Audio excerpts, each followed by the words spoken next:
one of my mother's brother and her sister were in the States, and they were able to send us or get us visas to come to the States. My mother had a brother already in Palestine, and he got us a visa to go to Palestine, now Israel. But my parents chose the States, and we got a boat which was stopped in Casablanca, stopped and then sent to Casablanca, and where my father contracted malaria.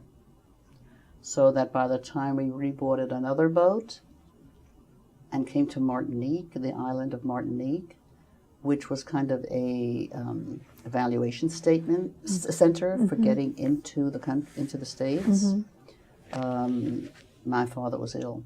And so my mother was concerned that they wouldn't let us into the country.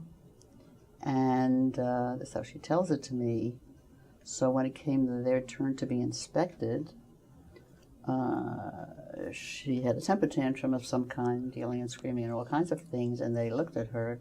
Don't forget, at that time she had a peg leg. I was very little, and they said go. And we got into the States.